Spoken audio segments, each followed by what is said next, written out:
영국에 있었던 일인데 웨일즈라고 하는 그 시골에 병원과 한 10km 정도 떨어져 있는 아주 시골에서 밤에 어느 엄마가 막 병원을 쫓아왔습니다.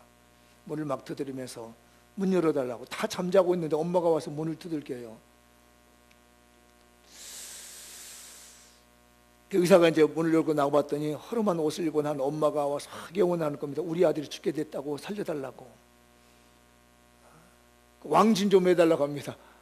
물어봤더니 거리가 한 10km 되는 지점의 동네에서 온 겁니다. 그 밤에 행석을 봐서 갔다면 돈도 못 받을 것 같아요. 왕진비도 못 받을 것 같고, 안 가자니 의사의 양심으로 이거 책임감 때문에 안 갈 수도 없고 갈등을 했습니다. 가면 돈도 못 받을 것 같고, 안 가자니 아이가 죽을 것 같고, 이 절박한 마음을 들어보니까요.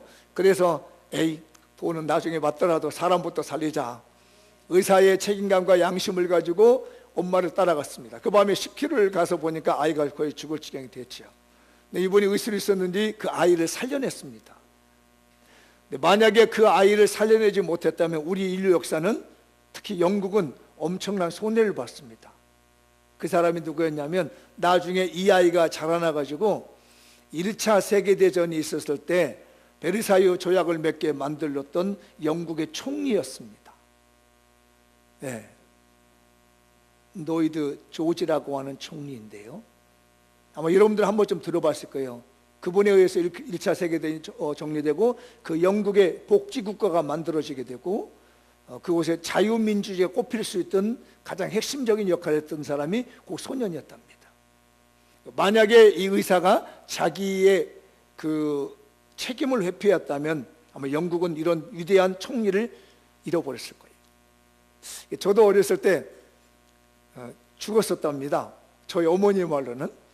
죽어가지고 저희 시골에, 여러분들 시골이 그렇지만은 아랫목과 윗목이 있죠. 구들장으로 되어 있었으니까요. 그래서 이제 겨울철이었나 그러는데 우리 어머니 업고 가는데 아이가 쭉 뻗어서 죽더래요. 병원 찾고 다니다가, 시골이니까 병원이 없잖아요. 죽었답니다. 쫙 뻗더래요. 업었는데. 그래서 쑥 빠지더라는 거예요. 이렇게 업었던 게. 그래서 이렇게 다 주워가지고 그 동네에, 저희 고향에는 서당촌이라고 하는 동네가 있습니다.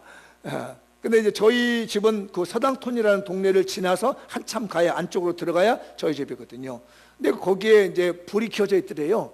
불이 켜져서 밤에 보니까 거기에 이제 옛날에는 그 남자들이 모여서 뭘 했냐면, 이거 48인치, 동양화 48인치인가요? 이걸 하고 있는 거예요. 그 남자들이 모여서 이제 어머니들, 제가 이제 쭉 뻗어 죽었으니까 그냥 뭐 어떻게 그냥 갈 수는 없어서 이렇게 불 켜져서 남자들이 이거 타고 있는 것때, 그래서 이렇게 위에다가 눕혀놓고, 아이고 우리에게 죽었다고. 그래서 위에다 이렇게 돌돌 말아가지고 윗목에다가 굴려놨답니다. 그런데 이 살라니까요, 하나님 목사를 만들려다 보니까 거기에서 어디 보자고, 애가 왜 죽냐고 하는 아저씨 한 분이 계셨대요.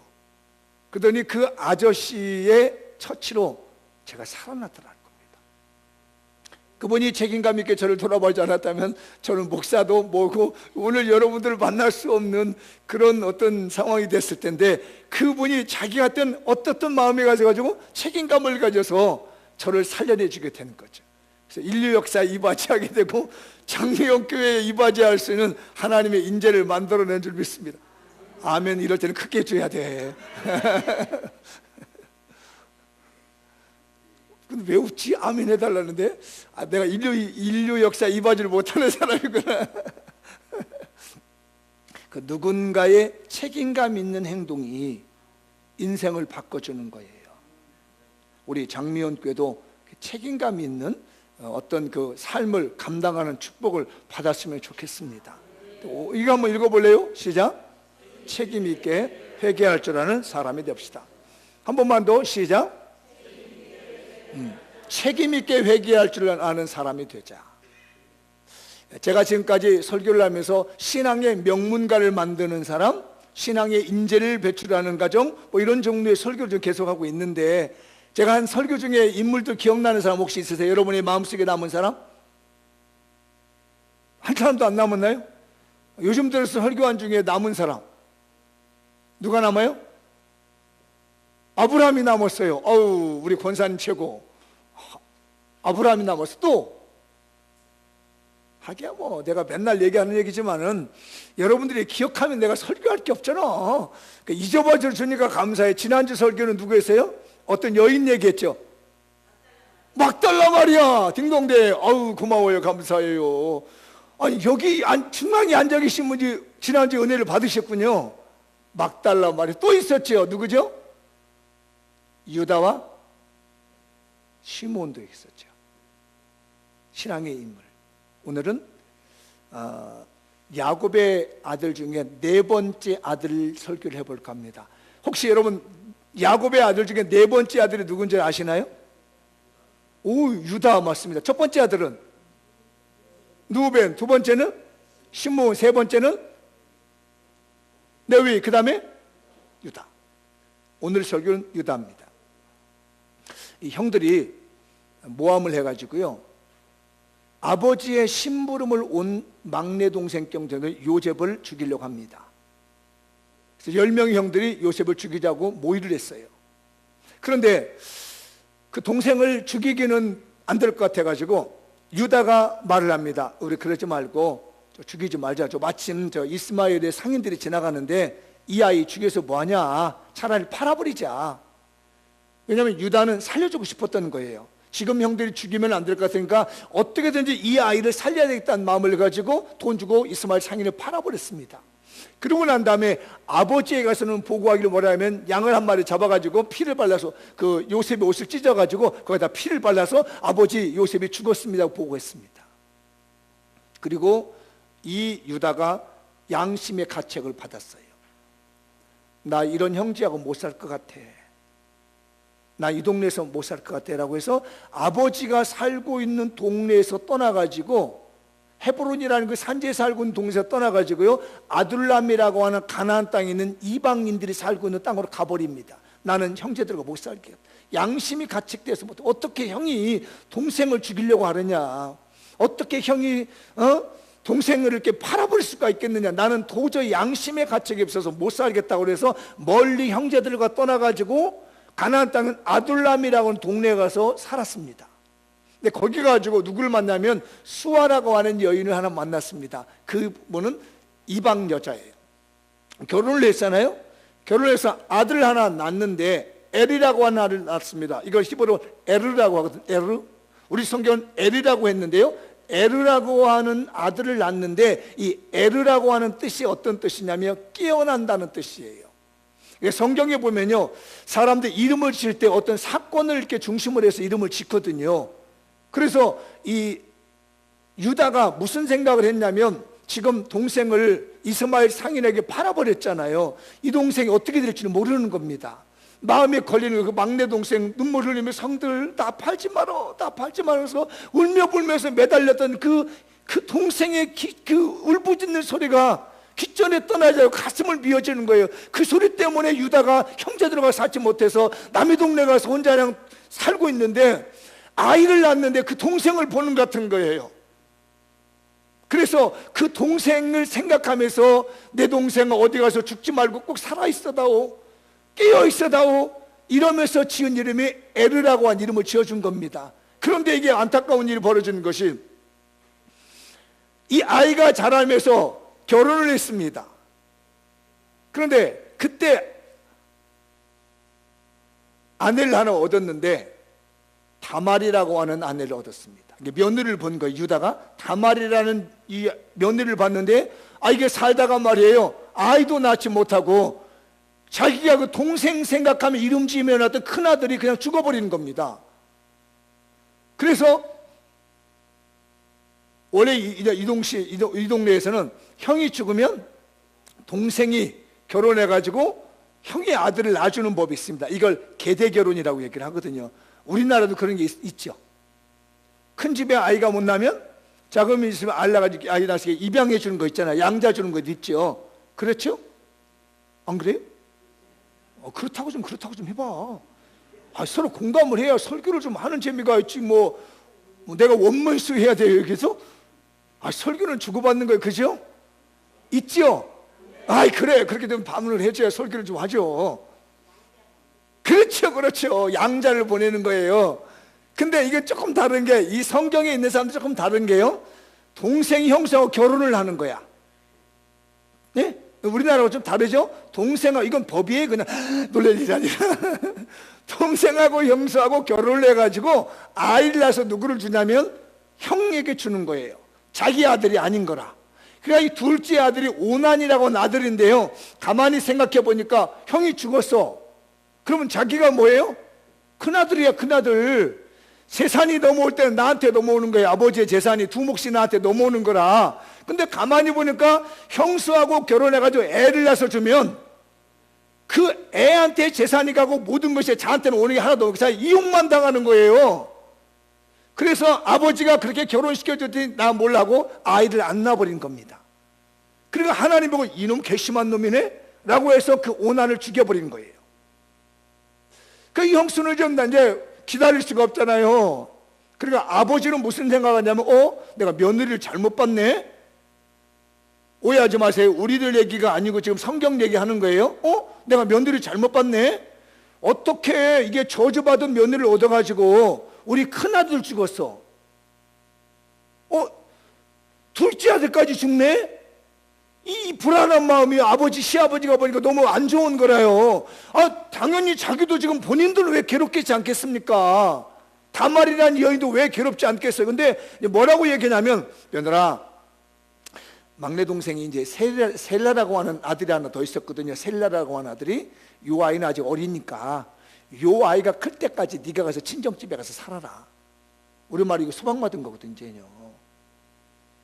줄 마음이 없는 거예요. 줄 마음이 있더라면 그냥 결혼이라 시켜서 살도록 하고 난 다음에 아이를 낳는 건데, 이 아이가 어리니까 너는 집에 가서 살고 있고 이 아들 클 때까지 기다리는 것은 결혼 안 시키겠다는 얘기거든요. 법을 어기겠다는 얘기거든요. 그러니까 자기가 동생을 죽인 거, 쫓아낸 것에 대해 마음이 아프긴 했지만 나쁜 계획을 세운 거예요, 이제 유다가. 그러고 난 다음에 얼마만큼 시간이 갔는데 자기 와이프도 죽고 아내도 죽고 두 아들도 죽고 마음이 굉장히 상심했어요. 어떻게 공허한 마음을 채울 수가 없어요. 나이가 들면 괜히 서러워지게 되고 마음이 허전해지게 되고, 누가 날 보고 뭐라 그러는 것 같고, 지네들끼리 옛날에 네 얘기하면 아들 딸이 이야기하면 보기가 좋았는데 나이 50 넘어가 60대 가면은 괜히 이야기하면 내 욕하는 것 같고 내 흉보는 것 같고 나 이렇게 빼놓고 얘는 삐지고 마음 상하고 그러잖아요. 그죠? 안 그래? 왜 이래? 이거 나이들 안 드셨나 봐 이거. 그래 안 그래요? 그렇죠. 옛날에는 애들끼리 모여서 웃고 떠들고 장난하면 그게 좋아서 아이고 이쁘다 그랬는데, 내가 50 넘어가 60대에서 애들끼리 이야기하면 왜 나만 쏙 빼내 이런다고. 마음이 약해지는 거예요. 서운해지는 거예요. 이거 이 마음 들면요 감당 못 해냅니다 이거요. 이런 섭섭한 마음, 허전한 마음 들면요 채울 길이 없는 거래요. 그런데 유다가 그런 거예요. 그래서 어떻게 하느냐면, 이 허전한 마음, 이 외로운 마음, 이 고독한 마음 어떻게 풀까라고 곰곰이 생각을 했는데, 요 동네, 그러니까 가나안 땅에 있는 아둘람 지역의 그 법은 어떠했느냐면 정말 더러운 문화가 있었어요. 생각할 수도 없는 더러운 문화가 있었는데, 어떤 문화냐면 그 지역은 농사를 짓는 지역입니다. 농사를 지을 때 하늘에서 뭐가 내려야 농사가 잘 돼요? 비가 있어야 되고 해가 있어야 되죠. 그래서 이 사람들은 하늘의 신이 있고 땅의 신이 있어요. 이쪽 지역에, 가나안 지역에는요 하늘의 신은 누구냐면 남자인데 바알이라고 하는 신이 있는 거예요. 무슨 신? 바알 신. 원래 히브리 말로 바알이라는 것은 남편이란 말이에요. 남편. 바알 신. 바알이라고 하는 신이 하늘에 있는 거예요. 땅에는 뭐 아세라고도 하고 아소다스라고 하는데 여자 신인 거예요. 그래서 하늘에 있는 바알 신과 땅에 있는 아세라 신이 잘 만나야 여기서 곡식이 익는 거라. 이해되시겠어요? 그거를 실제적으로 남녀 관계가 그런 의식을 하는 거예요. 이해되시면 하면, 못 알아들으시면은 그냥 넘어갈게요. 내가 더 자극적인 얘기를 할 수가 없어요. 하늘에서 뭐가 내려와요? 비가 내려와요. 아시겠죠? 그래야 거기서 뭐가 나왔어요? 아이가 나오는 것처럼 하늘에서 내리는 비를 땅이 잘 받아줘야 곡식 열매를 맺는다는 거예요. 그걸 실제적으로 의식적으로 만들기 위해서 그런 집을 만들어 놉니다. 신전에 가면 여자들이 기다리고 있는 거예요. 그러면은 남자들이 가서 그 못된 짓을 하는 겁니다. 그게 합법화가 된 곳이 이 가나안 땅의 지역인 거예요. 언제 하느냐? 농사에 결실이 맺어 있어서 추수하려고 할 때면 그 일을 해야 돼요. 그래서 여자들은 뭐냐? 같이 살고 있는 부부간에도 요 시즌이 되면 남편이 있는 아내도 남편에게 확인 도장을 받고 외간 남자하고 잠을 자는 거예요. 그게 허락이 돼 있어. 그게 법이 어긴 게 아니에요. 남자들은 어떻게 하느냐? 그 신전에 가서 있는 신녀들과 그런 관계를 맺고 난 다음에 오는 거예요. 이게 그 시즌인 거라. 이게 이해되시죠? 그 시즌이 됐는데 마침 유다가 외로웠어. 마음이 적적해서 아들 죽고 자기 아내 죽고 난 다음에 마음이 외로웠어. 마음 둘 데가 없어. 그러니까 동네 보니까 다 그러고 다니는 거야. 이몽매력에서는 양털을 깎을 때가 되면 그 일을 하는 거예요. 이제 양털을 깎든지 농사를 거둘 때 일을 하는데 이제 유다가 그걸 배웠어. 이제 그 동네 살다 보니까 하나님을 믿고 있는 백성이 그 동네 살다 보면 배워가지고 말이에요. 이제는 딱 준비해서 나가는 거야. 누구 만나러? 신녀 만나러 가는 거야. 이제 신녀. 이 소식을 누가 들었느냐? 며느리가 들었습니다. 우리 시아버지가 현재 그 신녀를 만나러 간다. 이러니까 이 며느리가요, 싹 옷을 갈아입고 길가에 딱 앉아 있습니다. 얼굴 딱 가리고. 뭐인 것처럼? 신녀인 것처럼. 그래가지고 지나가는데 이렇게 살살살살 불러서 자기 시아버지를. 그랬더니 어차피 시아버지는 유다는 그럴 마음 가지고 왔으니까 며느리인지 뭔지 어찌 알아. 얼굴 가리고 변장하고 앉아있는데 그래가지고 이 며느리와 일을 벌였습니다. 그런데 이 며느리가 지혜로운 며느리라 이렇게 하려면은 뭐를 내놓아야 돼? 재물을 내놓아야 되잖아요. 재물.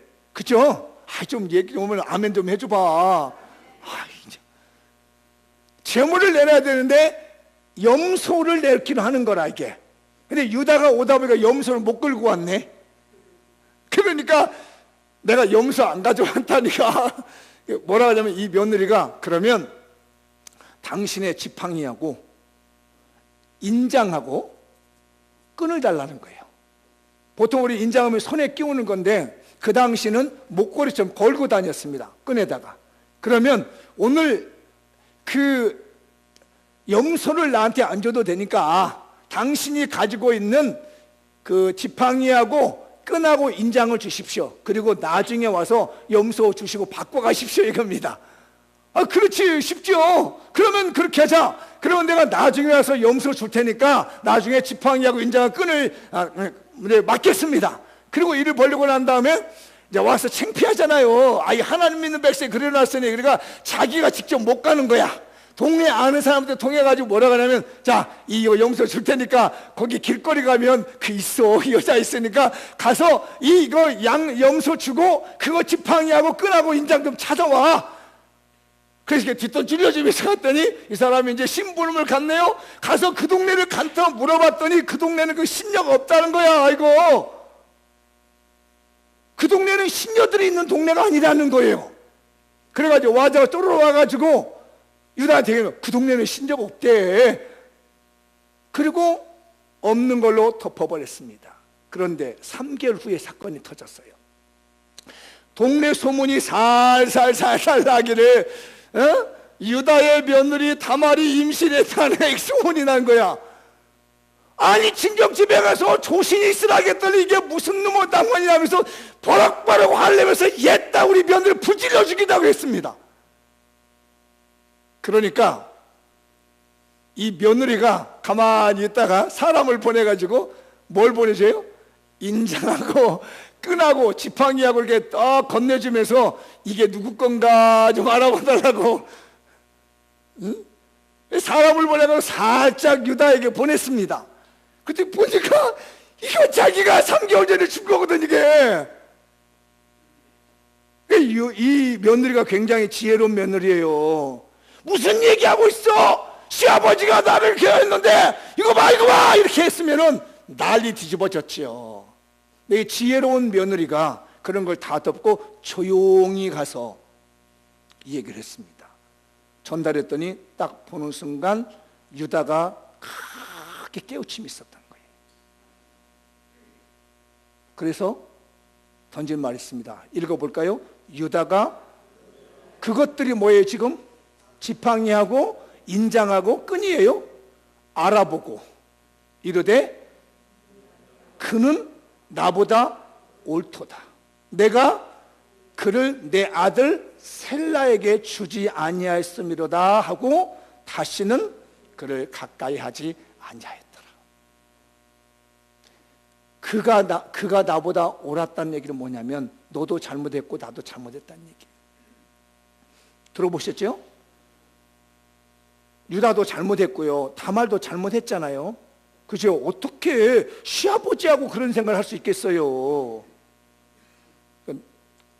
우리 며느리도 잘못했고 나도 다 잘못했는데 나보다 우리 며느리가 옳았다는 얘기예요. 왜? 내가 약속대로 우리 아들 주었으면 우리 며느리가 저렇게 하지 않았을 텐데 내가 거짓말하고 내 약속을 지키지 않으니까 어떻게든지 우리 집안을 번성시키게 만들려고 그러고 어떻게든지 이 집안에 씨를 만들어가지고 이 집안이 유지되려고 하는 충성스러운 우리 며느리의 마음을 보니까 나보다도 훨씬 낫다는 겁니다.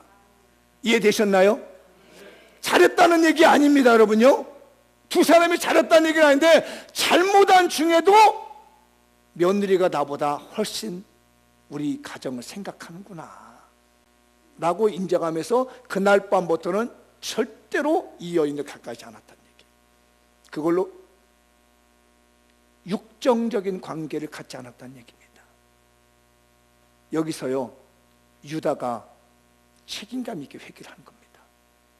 생각해 보면요,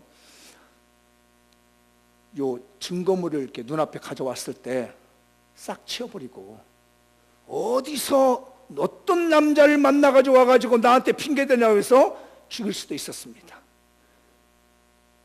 증거물을 없앨 수도 있는 거거든요. 가져온 사람에게 뇌물 먹으면서 너 이거 안 가져왔다고 얘기를 해요? 엄청난 돈을 주면서 이거 안 가져왔다고 그러고 무슨 얘기를 하는 거야? 내가 언제 그런 일 했어?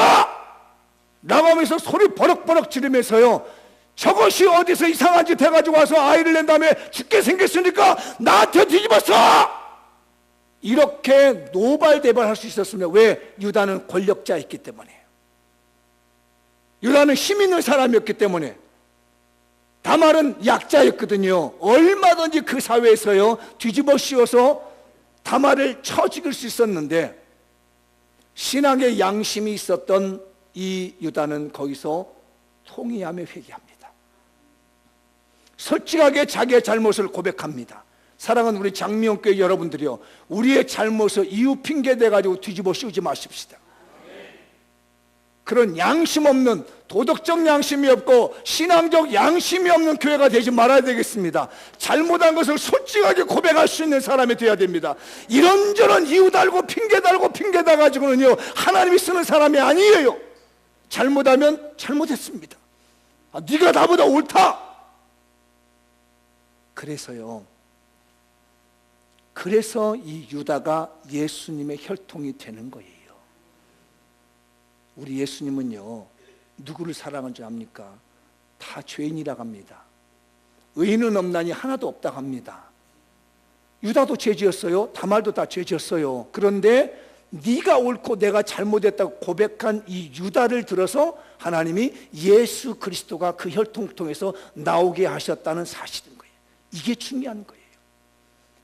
저나 여러분이나 신앙생활에서 잘못한 사람 왜 없겠습니까? 다 잘못했습니다. 네가 잘했니 내가 잘했니 따지는 걸 주님이 쓰는 것이 아니라 그 사람을 들어서 신앙의 명문가를 만드는 것이 아니고 그 사람을 신앙 인재를 만들어주는 것이 아니라 네가 나보다 옳다, 맞아 내가 잘못했어, 이렇게 고백하는 사람에게 우리 주님은 네가 신앙의 명문가가 될 것이다. 너희 집안에 신앙의 인재를 나오게 만들 것이다. 너희 집안에서 예수 그리스도가 나오게 할 것이라고 하는 은혜를 유다에게 주신 줄 믿습니다. 내가 잘했다고 우기지 말자는 거예요. 교회에서 옆 사람에게 당신이 옳습니다. 해봐요. 당신이 옳습니다. 당신이 맞습니다. 내가 잘못했습니다. 건성건성 하지 마라. 지금 신앙의 명문가가 되느냐, 신앙 인재가 나오냐 안 나오는 문제란 말이에요. 당신이 옳습니다. 해봐. 시작. 당신이 옳습니다. 책임감을 가지고 회개를 했더니요, 하나님이 유다를 들어 쓴 거예요. 우리 장미영교회 성도들이요, 하나님이 들어 쓰시는 교회가 되십시다. 남에게 뒤집어 쓰지 말자는 거예요. 정가시키지 말자는 겁니다. 내가 잘못했다. 힘이 있었어요. 그런데도 불구하고 유다는요, 딱 받아들인 거예요. 그랬더니 메시아의 계보가 유다를 통해서 나온 겁니다. 여러분의 가문에 책임감 있게 회개하는 집안에서 신앙의 인재가 나올 것이고, 하나님이 유의주시하고 있다가 하나님이 그 가문을 들어서 쓰시리라 믿습니다. 예수 그리스도의 은혜는 누구에게 오느냐? 자기의 죄를 덮는 사람에게 오는 것이 아니라 내가 책임감을 가지고 회개하며 잘못했습니다라고 고백하는 그 사람에게 예수 그리스도의 은혜가 주어진 줄 믿습니다. 한번 더 읽어볼까요? 자신의 삶을 담보로 상대를 설득할 수 있는 사람이 되십시다. 한번 더 시작. 자신의 삶을 담보로 상대를 설득할 수 있는 사람이 됩시다. 우리 예수님이요, 죄인된 우리, 너도 죄 짓고 나도 죄 지었는데 어떻게 살려주냐면요, 하나님이신 예수님이 자기 몸을 담보로 드립니다. 자기 몸을 십자가에 드리면서 진노하신 하나님의 마음을 풀어내는 거예요. 그래서 하나님의 사랑이 나타나게 되므로 예수님의 십자가의 사랑으로 말미암아 내가 변화됐고 저와 여러분이 구원함을 받게 된 거예요. 저와 여러분이 구원받는 뭐가 담보로 들어갔다고요? 예수님의 십자가의 보혈이 담보로 들어간 거예요. 저와 여러분이 구원을 받기 위해서는요, 예수님이 십자가에 못 박혀 죽어주신 담보물이 들고 난 다음에서야 우리가 죄에서 자유가 나온 거예요. 지옥의 백성에서 천국 백성이 된 것입니다. 믿으시나요? 믿으시나요? 예수님이 대신 담보물을 준 거예요. 그게 오늘 유다의 사건에서 나옵니다. 유다의 간절한 마음이었습니다. 아까 동생이 어떻게 되길 깨어나기를 바람으로 이름을 뭘로 지으셨다고요? 큰아들에게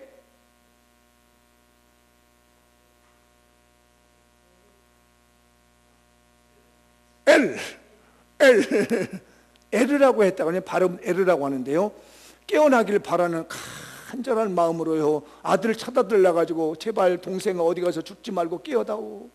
미안해 내가 너를 지켜주지 못해서 미안해. 늘 이 양심에 갇혀 마음의 가책을 가졌던 이 착한 유다가요, 바라던 마음대로요, 이 아들이 동생이 극적으로 변화가 일어납니다. 이스마엘 상인에게 팔려갔던 이 요셉이요, 보디발의 집에 팔려가게 됐고요, 음모에 쌓여가지고 말이에요, 보디발에 처해가지고 음모에 쌓여가지고 감옥에 갇혀 있다가 극적으로 깨어나게 됩니다. 꿈을 해몽해가지고요, 이집트의 총리로 극적으로 살아나기 시작했어요. 왜? 형의 간절한 마음, 유다의 간절한 마음이 전달된 것이죠. 여러분, 형제들에 대해서 마음을 좋게 가집시다. 유다의 마음을 가지십시다. 옆 사람을 유다의 마음을 가집시다. 우리 교인들도 봐야 됩니다.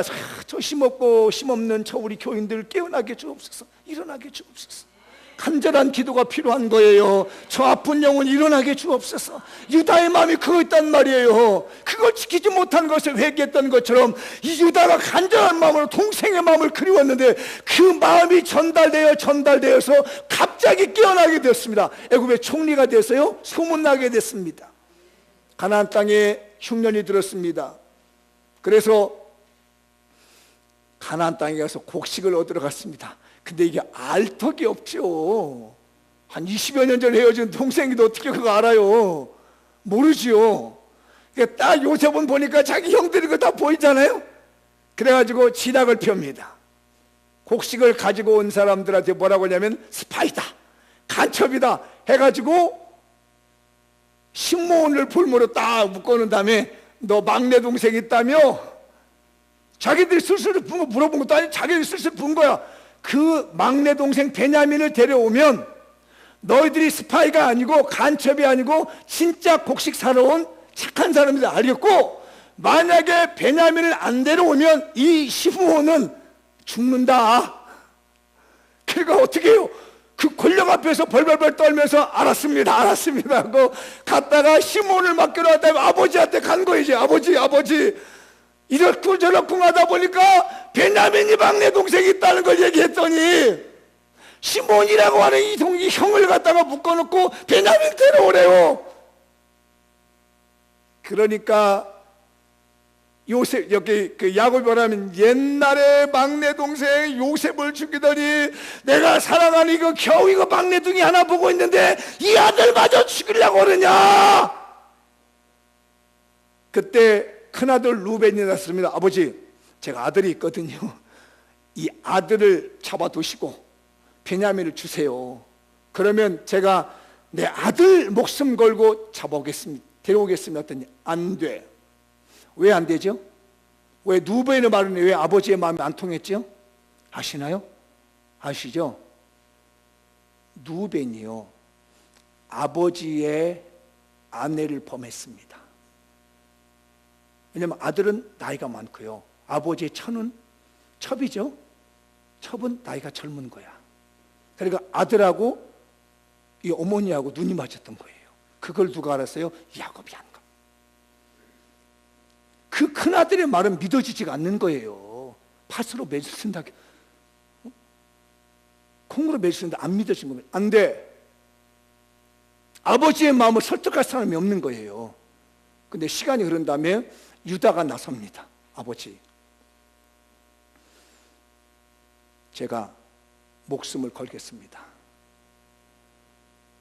내가 반드시 베냐민을 데려오겠습니다. 그러니 저를 믿고 제 목숨을 담보로 해서 맡길 테니까 제발 베냐민 좀 내주세요. 갔다 왔으면 한 번, 두 번은 충분히 갔다 올 기간이, 우리 이러다 굶어 죽는 거 아니겠습니까? 그런데 루벤의 말을 들어주지 않던 아버지가 유다의 말은 들어주는 겁니다. 왜일까요? 아까 보셨잖아요. 솔직하게 자기를 고백하는, 책임감 있게 고백하는 아들 유다를 봤고요, 어릴 때부터 마음이 착해가지고요 동생 보내놓고 괴로워하는 유다를 봤거든요. 요셉을 보내놓고 마음 괴로워하면서 정말 어떻게 할지 모르는 양심의 가책에 시달리고 있는 그 동생, 그 유다를 봤고요, 일 처리하는 거 보니까 믿을만한 거예요. 뭐든지 자기 책임을 끌어안고 핑계대지 않고, 형들처럼 네 잘못이야 네 잘못이 하지 않고 그걸 다 자기가 책임감 있게 그렇고 회개하는 유다의 마음이 간 겁니다.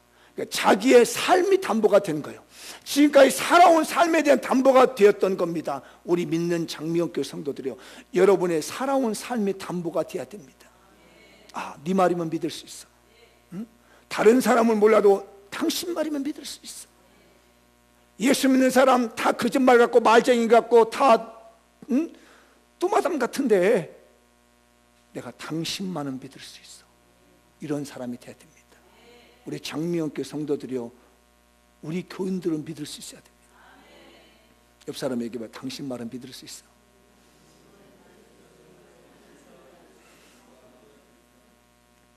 이 삶이거든요. 뭘 보여준다는 얘기예요.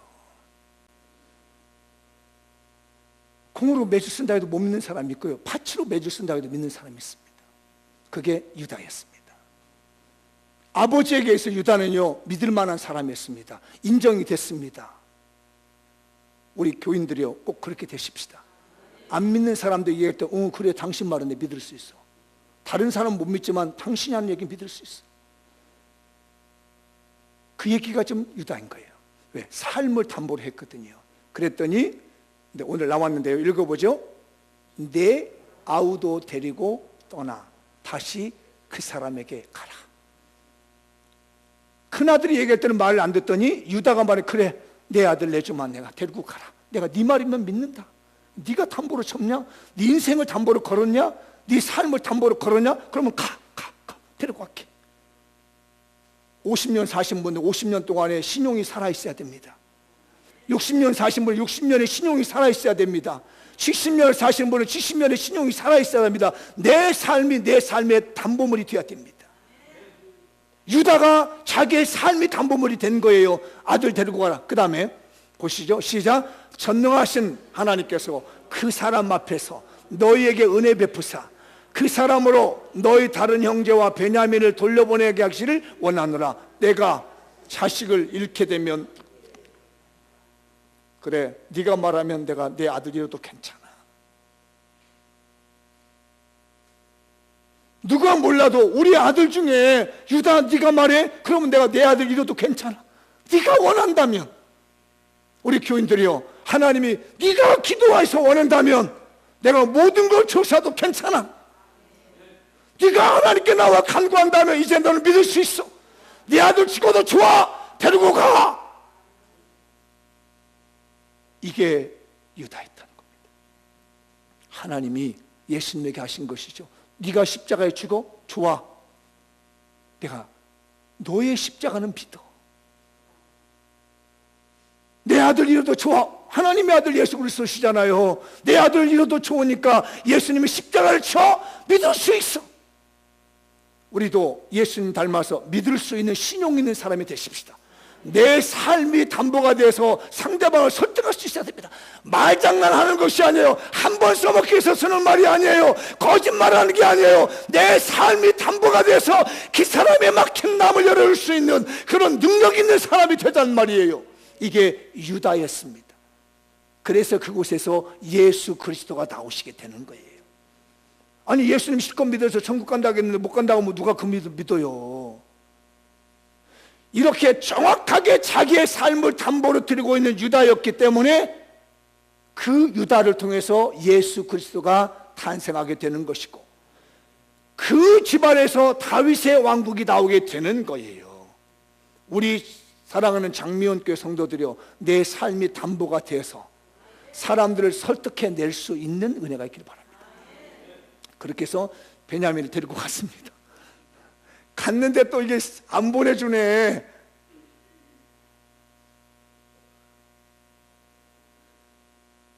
다 곡식 싸가지고 이제 가라고 합니다. 이제 그런데 이 요셉이 또 거기다 지략을 펴죠. 베냐민의 곡식에다가 자기가 좀 은잔을 딱 넣어놓고 보내신 거예요. 한참을 가고 있는데 맞다고 막 분이 쫓아오는 겁니다. 수다.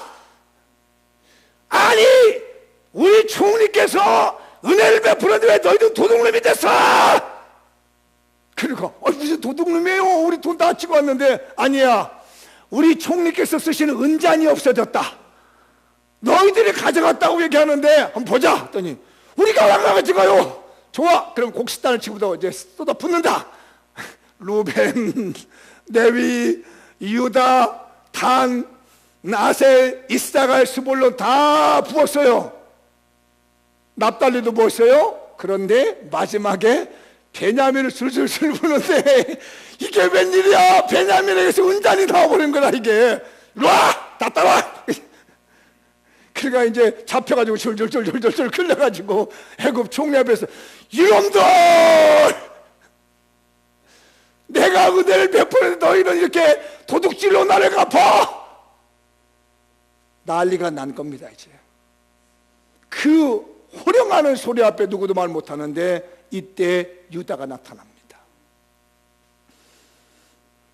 옛날 얘기를 합니다. 이 아이하고 우리 아버지하고는 생명이 연결됐습니다. 예전에 20여 년 전에 우리가 잘못해가지고 동생 하나를 죽였습니다. 자기 얘기하고 있는 거 이제 20여 년 전에 우리가 잘못해서 막내 동생 하나 있었는데 이걸 우리가 팔아서 없앴습니다. 우리 아버지 그 아들 보내놓고 밤새 잠을 못 이루시고 우리 어머니 그리워하다가 우리 어머니 돌아가셨고 우리가 그것을 잘못한 걸 알았는데 해결할 길이 없는데 이마저 그나마 하나 믿고 있는 이 막내 동생 이거 붙잡아 두시면 우리 아버지 죽습니다. 그러니 총리시여 이 막내 동생 보내주시고 나를 좀 잡아두세요. 나를 볼모로 잡아두시고 내 동생은 좀 보내주세요.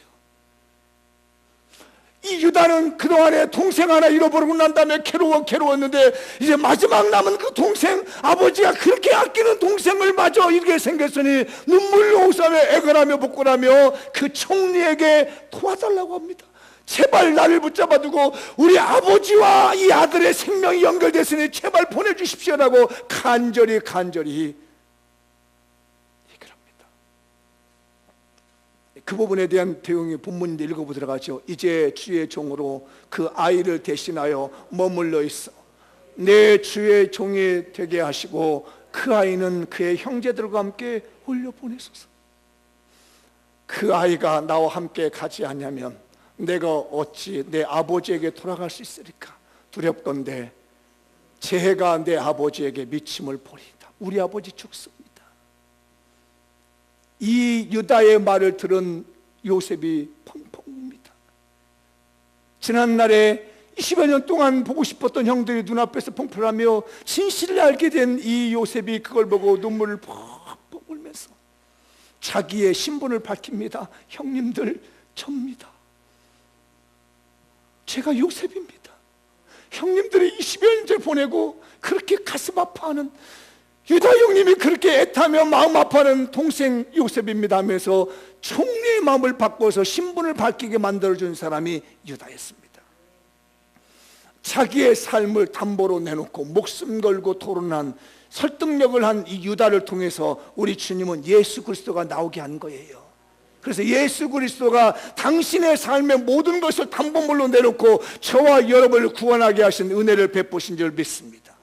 우리는 내 삶을 보증 삼아서 담보물로 해서 영혼 구원하는 데 설득하는 역사가 있어야 될 겁니다.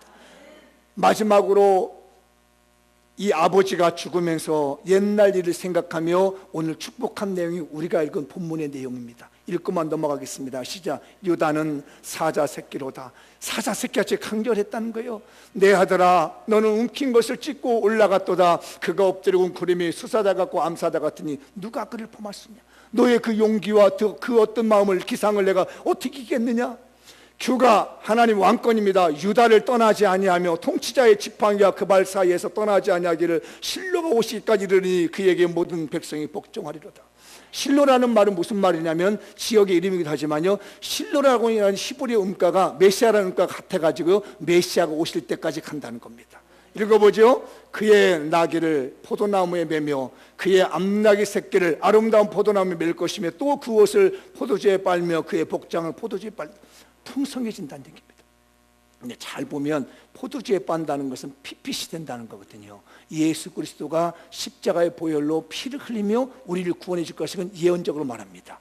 그의 눈은 포도주로 인하여 붉겠고 그의 이는 우유로 말미암아 희르로다. 농사가 잘 되서서 풍성이 젖는단 말도 있겠지만 그가 나중에 십자가에 매달려 핏빛이 되어서 죽어가는 모습을 메시아가 유다를 통해서 나온다고 하는 축복의 예언을 아버지가 죽으면서 예언해주고 죽습니다. 우리도 유다가 받은 이 신앙 명문가의 축복, 신앙의 인재의 축복이 받았으면 좋겠어요. 마무리 지어보겠습니다. 시작. 장미영교가 유다처럼 책임있게 회개할 줄 아는 신앙 명문가를 만듭시다. 하나 더, 장미영교가 자신의 삶을 담보로 상대를 설득하여 예수 그리스도를 구주로 영접할 수 있도록 하는 신앙의 인재를 배출하십시다. 내 삶을 담보로 전도해서 영혼 구원하는 신령한 우리 장미원 교회 성도가 되실 수 있기를 주의 이름으로 축복합니다. 기도하겠습니다. 다 같이 자리에 일어나셔서 말씀 붙들고 기도합니다. 할렐루야. 하나님,